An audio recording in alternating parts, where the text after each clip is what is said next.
تو اس میں احتیاط برتی جائے. اور اگر نارمل سچویشن ہو تو کوئی انتقال کر گیا, مثلا بیٹا ہے آ نہیں سکتا, تو بیٹے نے کہا کہ اچھا مجھے ایک ویڈیو بنا کے بھیج دو واٹس ایپ پر. شرعی اعتبار سے تو کوئی نہیں ہے, ٹھیک ہے, لیکن یہ ہے کہ نہ بنائی جائے تو اچھا ہے اس میں بہتر, کیونکہ یہ اب چلتے چلتے لگتا ہے کہ ویڈیو قبروں کے اندر بھی اترنا شروع ہو جائے گی. ہاں صحیح ہے. تو کسی نے تصویر بھیجی کہ وہ قبر میں اتارے تو سیلفیاں بنا رہے ہیں قبر میں اتارتے ہوئے. میں نے دیکھا ہے, خود دیکھا ہے, مذاق کے علاوہ دیکھا ہے, جنازے کو کندھا دے رہے ہیں ہاتھ سے اور یہ سیلفی لے رہے ہیں, خود دیکھا ہے میں مبالغہ نہیں کر رہا, میں حیران ہو گیا کہ کیا ہو رہا ہے. بہت خراب ہو گیا کہ یہ قبروں کے اندر تک جو ہے نا وہ سیلفیاں اور یہ تصویریں اور ویڈیو جانے لگی ہیں, اس سے سارے کے سارا نظام درم برم ہو. صحیح, لیکن اگر اپنی تشفی کے لیے بھیجنا چاہیں تو بہرحال فقہی طور پہ حرج نہیں ہے کوئی. لوگوں کو کلمہ یاد نہیں ہے, پڑھنا کیا ہے, اصال کرنا ہے, سیلفیاں لے رہے ہیں اور ویڈیو بنا رہے ہیں. صحیح, ٹھیک ہے. مفتی اکمل صاحب, یہ پپو, گبلو, مومو, یہ اس طرح کے نام لوگوں کو ان کے اصل ناموں کے بجائے نک نیم سے بلانے میں کوئی حرج تو نہیں ہے؟ اس میں شرعی مسئلہ یہ ہوتا ہے اگر سامنے والا اس طرح کے نام سے چڑ کھاتا ہو, برا محسوس کرتا ہو, تو پھر تو اس کی دل آزاری کہ چونکہ آپ مرتکب ہو رہے ہیں تو یہ حرام کے درجے میں ہوگا. اچھا, اگر دل آزاری ہو رہی ہو, دل آزاری ہو رہی ہو تو. اور اب جیسے بعض تو مشہور ہو جاتے ہیں, گاما ہے, ٹیٹا ہے, پپو ہے, تو پھر اس میں کوئی حرج نہیں ہے, وہ تو پہلے اس کو قبول کر رہے ہوتے ہیں. جیسے ایک بہت بڑے محدث گزرے, کہہ دیا, پھٹیچر کہہ دیا, ان کو کہا جاتا تھا اعمش. اچھا, ان کی تھوڑے سے آنکھ میں اس طرح کر کے جو دیکھتے ہیں نا, اس کو ہم عرف عام میں چندہ کہتے ہیں. وہ عامش کے نام سے مشہور ہیں, معروف ہیں, کوئی فیل نہیں کرتے تھے. تو کوئی اگر ایسا کوئی برا محسوس نہیں کرتا تو پھر کہنے میں کوئی حرج نہیں ہے. اور اس میں ایک تھوڑی سی بات, وہ جو خواب والے اس میں تھا کہ بعض اوقات تعبیر بھی الٹ ہوتی ہے. اگر کسی کو اپنے پورے دانت ٹوٹے ہوئے نظر آئے نا, تو یہ بڑی عمر کی طرف اشارہ ہوتا ہے. اچھا, جی ہاں, یہ دانت ٹوٹیں گے تو خواب میں دانت ٹوٹے ہیں تو خوش ہوں گے, لمبا خوش ہوں. بالکل, چلو بھائی ٹھیک ہے. خواب میں ہی دانت, یہ تو نہیں کسی کے دانت توڑ کے آپ کہیں میں نے اس لیے توڑ دیے کہ تم سدا جیو, اس طرح تو نہیں چلے. اس کا پریکٹیکل کر کے دیکھ لیں, تعبیر بہت اچھی ہے. نہیں, ناموں کے اعتبار سے وسیم بھائی کہہ رہے ہیں کہ اگر کسی کے ڈیزل کے کنویں ہوں, اس کو ڈیزل کہنا شروع کر دے محبت سے, ہے ہی بہت ہے اس کے پاس. لیکن برا ماننے کی بھی قید ہے نا. ہاں صحیح, دل آزاری نہیں. جی جی, میں تو کہہ رہا تھا جیسے وسیم بھائی کو بھی بادامی بولتے ہیں, بادامی, تو اب آپ تو برا, میں تو اچھا بنا دوں, کاسٹ ہے نا, سر نیم ہے میرا, کاسٹ. جی جی, سر نیم بھی اب نک نیم بھی بن گیا ہے, تو ایسا مسئلہ نہیں ہے اس میں. اچھا, یہ اسی پہ بتا دیں, بس کنکلوڈ کرتے ہیں. مذاق, یہ کیا لمٹ ہوتی ہے کہ جب مذاق رہتا ہے یا اس کے بعد وہ دل آزاری یا جھوٹ کے زمرے میں داخل ہو جاتا ہے؟ آپ کہتے ہیں نا کسی نے یہ کہہ دیا, آپ کہتے ہیں جھوٹ بولا, نہیں یار جھوٹ نہیں بولا, میں مذاق کر رہا تھا. ابھی لائن کہاں ڈرا ہوگی کہ جھوٹ ختم اور مذاق شروع, اور کیا؟ مذاق میں جھوٹ بولنا منع ہوتا ہے, دل آزاری منع ہوتا ہے. اصل میں ہمارے یہاں پہ لفظ مذاق کا تو بالکل مطلب اس کا مذاق بن گیا ہے, لفظ مذاق کا مذاق بن گیا, بالکل اس کا مطلب چینج ہو گیا ہے.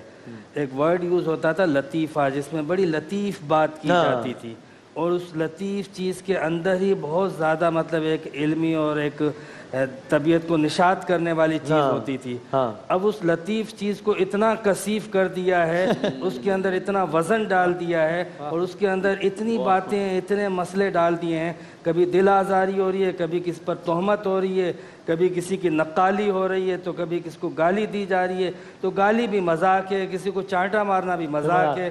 اب اس کا کوئی حشر نشر کر دیا ہے, تو مذاق لفظ کا مذاق نہ بنائے. جی ہاں. اچھا, پھر اس کے بعد جس کی دل آزاری ہو, یعنی اگر وہ ناراض ہو تو کہتے ہیں اس کو تو مذاق بھی برداشت نہیں, یعنی اچھا خاصا مذاق کر کے. اور جو لوگ یہ کہتے ہیں ان کو پھر بالکل مذاق برداشت نہیں ہوتا ہے, جو خود کہہ رہے ہو تو ان کے ساتھ کہیں مذاق ہو جائے تو وہ. اچھا سر, یہ بتا دیجیے بس جاتے جاتے, کسی کا نام کسی معتبر ہستی پر ہو, کسی شخص کا نام, تو اس شخص کو اگر آپ کبھی کسی بھی کانٹیکسٹ میں برا بھلا کہہ رہے ہیں تو لوگ یہ کہتے ہیں ارے تم نے تو توہین کر دی, اتنے مقدس, تو آپ کے ذہن میں ظاہر بات ہوتی ہے کہ میں اس آدمی کو جس کا نام یہ ہے, محمد ہے جس کا نام, یا کوئی بھی اس طرح کا نام ہے, میں اس کو برا بھلا کہہ رہا ہوں. میری مراد اللہ نہ کرے ذہن کی کسی گوشے میں بھی اس ہستی کی طرح, تو کیا ایسے ناموں کو برا بھلا کہنے سے محتاط رہنا چاہیے؟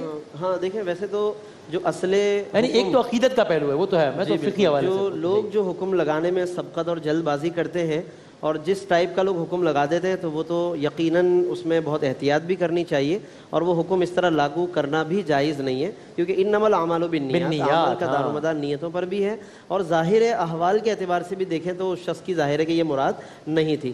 تاہم جو نام اس طرح کی مقدس ہستیوں اور مقدس شخصیات پر ہیں تو ان ناموں کا بھی احترام بیان فرمایا گیا. روایتوں میں فرمایا گیا کہ جب تم کسی کا نام محمد صلی اللہ علیہ وسلم کے نام پر نام رکھو تو فرمایا کہ پھر اس کا اکرام کرو.